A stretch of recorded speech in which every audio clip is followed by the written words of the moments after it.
જય મા મસાણી મેળડી. જણાવવાનું કે કોઈ પણ વ્યક્તિ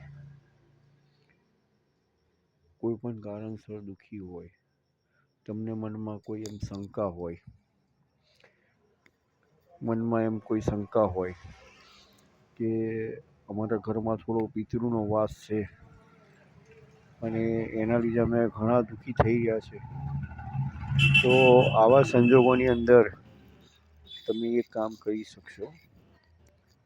સવારે ને સાંજે બબે અગરબત્તી માં મસાણી મેરડીના નામની તમે ઘરની બહાર પ્રગટાવી શકો અને દર અમાસના દિવસે સંધ્યા ટાઈમે 6-7ના ગાળાની અંદર તમે 2 શ્રીફળ વધેરી શકો. એક મેરડીના મસાણી મેરડી માતાના નામનું અને એક ભૈરવ દાદાના નામનું.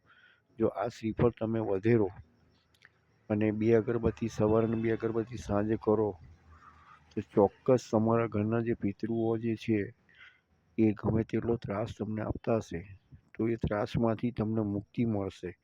બીજા નંબરમાં કે જ્યારે ઘણો ટાઈમ થઈ જાય અને પછી જ્યારે આપણને એમ લાગે કે હવે અતિશય પિતૃઓ આપણને ત્રાસ આપી રહ્યા છે, ત્યારે એમ સમજી લેવું કે હવે આપણે એનું પિતૃ કાર્ય કરાયા વગર છૂટકો નથી. પણ જ્યાં સુધી તમે આ કાર્યની અંદર ઘણા સમય સુધી તમે આ 2 અગરબત્તી સવારે અને 2 અગરબત્તી સાંજે જ્યાં સુધી તમે કરતા રહો ત્યાં સુધી એ પિતૃઓ તમને કોઈ પણ જાતની હેરાનગતિ કે પરેશાની તમને કરે નહીં. પણ જો વધુ સમય થઈ જાય, જેમ કરીને કોઈક પિતૃ તમને 6 મહિનામાં એની ઈચ્છા શક્તિ જાગૃત કરે, કોઈક પિતૃ હોય તો 6 મહિના તમારા ત્યાં બેસે, કે કોઈક પિતૃ તમારા વર્ષે તમને આ બાબતમાં જાગૃતતા લાવે. કારણ કે આજે 2 અગરબત્તી શેના માટે અમે પ્રગટાવીએ છીએ સવારે અને સાંજે, કે આ અગરબત્તી પ્રગટાવવાનું કારણ એક જ છે કે ઘરમાં રહેલા જે પિતૃઓ જે આપણાને શારીરિક, માનસિક બધી રીતેની જે કંઈ તકલીફો આપે છે, આપણા ઘરમાં જે દુઃખ બધું લાવે છે, આપણા કોઈ કામ થવા નથી દેતા, બધી રીતે કષ્ટ અને પીડા આપણને આપે છે, તો તમામ કષ્ટ અને પીડાની અંદર આપણાને આ માતા મસાણી દેવ કહેવાય. મસાણી દેવ જે ખરી એ માત્ર 2 અગરબત્તી એના નામની કરવાથી એ પિતૃઓ હોય, પ્રેત હોય, એ જે કંઈ જીવાત્માઓ હોય, તમામ જીવાત્માઓને એ કોઈ પણ જાતનો આપણા ઘરમાં હેરાન પરેશાન કરતા હોય તો એ બાબતમાં એને રોકે છે. પણ એ રોકે છે ક્યાં સુધી કે જ્યાં સુધી એનો સમય પિતૃઓ જ્યાં સુધી એમ ના કે ભાઈ હવે અમારે મુક્તિ જોઈએ છે, ત્યાં સુધી આ માતા એ પિતૃઓને અંદર ને અંદર મૂંઝાયા કરે.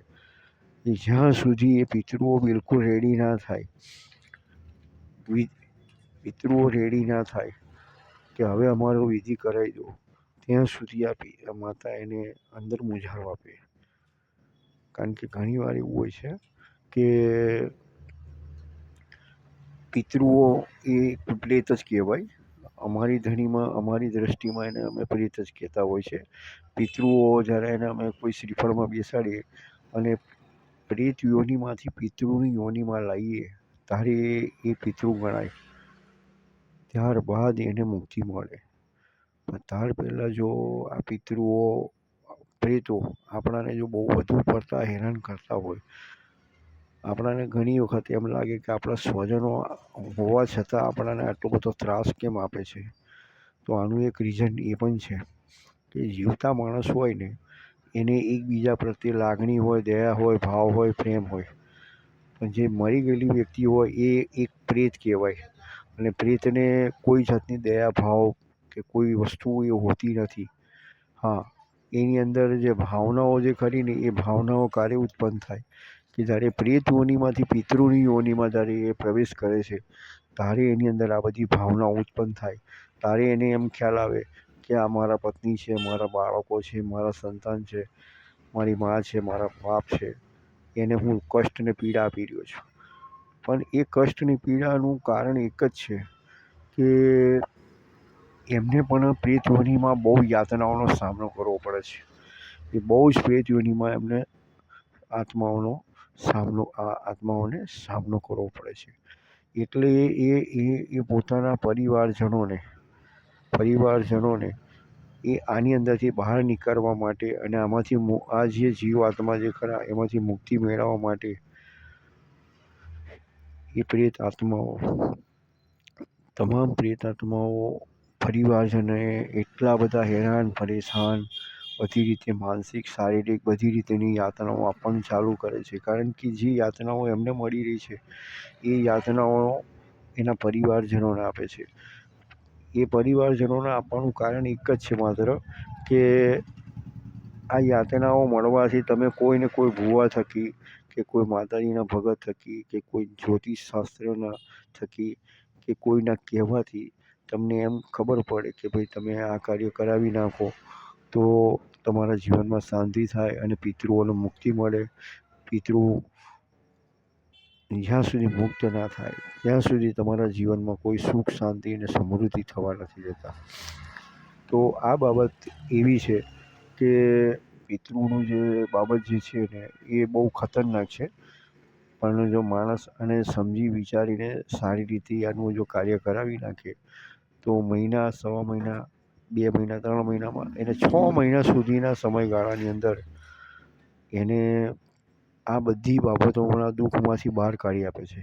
બીજા નંબરમાં કે તમારા જે સંતાન પ્રાપ્તિ ના હોય તો એ સંતાન પ્રાપ્તિ માટે પણ એ પિતૃઓ તમને સહયોગ કરે. બીજા નંબરમાં કે ઘરના અંદર તમારા પૈસે ટકેથી તમે દુઃખી હોય, ઘરમાં બરકત ના રહેતી હોય તો એ બરકત પણ તમારી ઘરમાં આવી જાય છે. બીજા નંબરમાં કે વિધિ કરાવ્યા બાદ તમને સૌથી મોટો ફાયદો એ થાય કે પહેલાં તો તમે નેગેટિવ માઇન્ડમાંથી તમને પોઝિટિવ માઇન્ડમાં તમને લાવી દે. એટલે જે તમે જે દરેક વસ્તુ જે નેગેટિવ વિચારતા હોય એની અંદરથી તમને પોઝિટિવમાં લાવી દે. બીજા નંબરમાં કે પિતૃઓ છે ને તમને ગાંડા પણ કરી નાખે, માનસિક રીતે ગાંડા કરી નાખે, શારીરિક રીતે તમને એટલી તકલીફો આપે. તમને પોતાને એમ લાગે કે હું કમ્પ્લીટ જ છું, પણ સામેવાળા માણસને ખબર પડી જાય કે તમારી મનોદશા બરાબર ઠીકઠાક નથી અને હાલની પરિસ્થિતિ બહુ ખરાબ છે. બરાબર, એટલે આવી બધી સ્થિતિની અંદર જો તમે મા મેલડીની 2 અગરબત્તી સવાર સાંજ તમે કરો તો તમારા ઘરમાં 100% માતાજી તમારા આમાંથી દુઃખમાંથી તમને બહાર કાઢે છે. અને દર અમાસના દિવસે એક મસાણી મેલડી માતાના નામનું અને એક કાળભૈરવ દાદાના નામનું શ્રીફળ જે ઘરની બહાર વધેરવાનું છે. પાણી ઘરમાં છાંટવાનું પણ નહીં. બરાબર. અને બીજા નંબરમાં કે માતાજીની અગરબત્તીને કોઈ જગ્યાએ ફેરવવાની નહીં, ખાલી માત્ર માતાજીનું નામ દઈ અને પ્રગટાવવાની અને પ્રગટાવી અને ઘરની કોઈ પણ જગ્યાએ બહાર તમારે લગાડી દેવાની. આટલું ખાલી કાર્ય કરો. આટલું કાર્ય કરવાથી તમારા જીવનમાં જો પરિવર્તન ના આવે તો તમે મને કહેજો. અને આ વસ્તુ કરવાથી તમારા જીવનમાં 100% પરિણામ આવશે ને આવશે. અને તમને આ દુઃખમાંથી બહાર નીકળવાનો એક તમને માર્ગ બતાડું છું. બીજું કોઈ કારણ નથી. આની અંદર તમારે કોઈ પણ વધુ માહિતી જોઈતી હોય કે તમારે કંઈ પિતૃ વિશે કે તમારા જીવનમાં કોઈ તકલીફ વિશે તમારે કંઈ જાણકારી જોઈતી હોય અથવા તમારે પોતાના દુઃખનું કોઈ કારણ જાણવું હોય તો તમે મારો સંપર્ક સાધી શકો.